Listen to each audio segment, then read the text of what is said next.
On North Korea, Senator McCain has been clear in his writing and in what he said as a candidate that diplomacy is a critical part of our toolkit for bringing peaceful change, an end to North Korea's nuclear weapons programs, and the other challenges North Korea poses in terms of transfer of technology, missile buildup, conventional military buildup, and human rights abuses.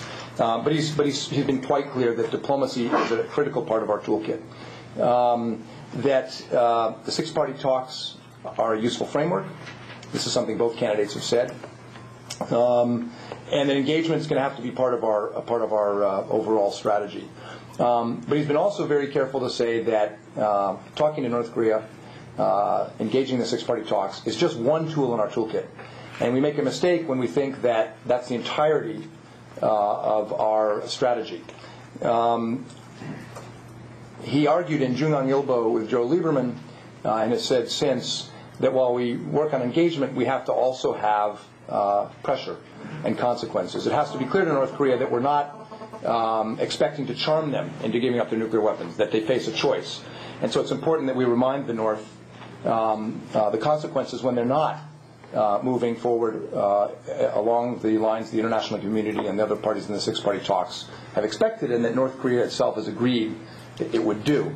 So, for example, in the Jungang-ilbo article, he mentioned Security Council Resolution 1718, which was passed unanimously after the North Korean nuclear test in October 2006, and which states that if North Korea does not come into compliance with the demands of the Security Council for denuclearization and an end to its behavior in terms of nuclear weapons, that the Council would reconvene to consider further sanctions and further steps. It's quite clear in that resolution. We've done nothing in the 2 years since then to even move 1 foot in the Security Council on this issue. We have, with Chinese, with Russian, Japan was on the Security Council, with Korea was not, but with Korean support, we have a unanimous document that says what North Korea has to do and the consequences if they don't, and we've done nothing to activate or mobilize that.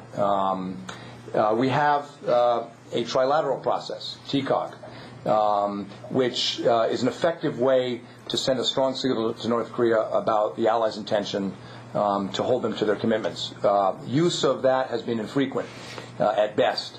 And Senator McCain has said he's particularly troubled that the negotiating process has basically fallen down to one where we cut deals with North Korea and then we come back and tell our allies what they were supposed to deliver after we've made the deal. And that process, both in terms of content but also in terms of the optics, bothers him and in his view weakens our leverage as we deal with a very tough case, which is getting North Korea to give up its nuclear weapons.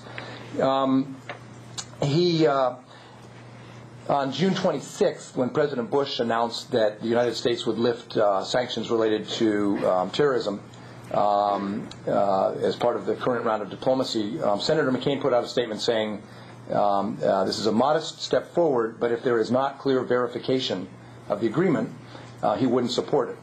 The reason he called it a modest step forward was because the September 2005 agreement of the six parties and subsequent understandings was that North Korea would provide a disablement, a declaration, and eventual dismantlement of all of its nuclear weapons and nuclear programs. But in the intervening years, because we did not use the leverage we had, essentially we ended up with an agreement just on the plutonium-related facilities at Yongbyon.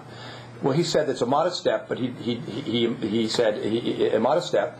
He didn't oppose it, but he said he would not support it if the verification wasn't there. And in June, there was it seemed a clear statement from President Bush, Secretary Rice, and others that we would insist on full verification. What eventually came out was an agreement that fell far short of that, which quite clearly was not viewed as effective by our Japanese allies. And increasingly we are hearing from Seoul similar signals. And Senator McCain's response to that was that he was deeply troubled at the process, at the way we did it, and the way we forced it on our allies, and at the way that we once again compromised unilaterally on expectations that we had demanded. So the pattern I hope you'll see is a commitment to the six-party talks and to a diplomatic approach, a commitment to negotiations, but a recognition that we need a full toolkit which utilizes the leverage we have, not unilateral U.S. leverage, but things like Security Council Resolution 1718 that were unanimously agreed on by the Security Council members and by the members of the six-party talks. We ought to be using that. We ought to be using tools like TCOG, our trilateral alliance relationship, because at the end of the day, the track record for North Korea and the negotiating process is not good. And as he said in the debate, we need to trust but verify, in the words of Ronald Reagan. On KORUS FTA, I think everyone here knows that Senator McCain has been 100% supportive of the U.S. Korea Free Trade Agreement. He recognizes that free trade is not politically popular in some important parts of the country, including Michigan. I think it's fair to say he paid a little bit of a price for his stand, but his view was that throughout the post-war period, American presidents have stood for free trade. It's been a bipartisan tradition, and that he was going to do what leaders do, and that's lead, and explain why this free trade agreement is in the U.S. national interest. And it's in the U.S. national interest because it will create well over $10 billion in new exports for the United States, new jobs, new opportunities. It will cement our alliance with the ROK.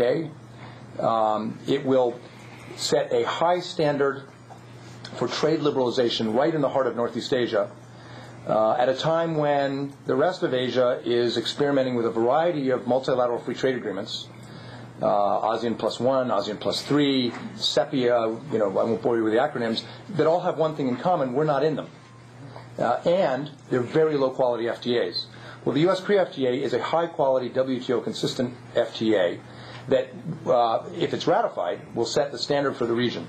And finally, the U.S. Korea FTA is our card, is our building block for building a broader Asia-Pacific free trade framework.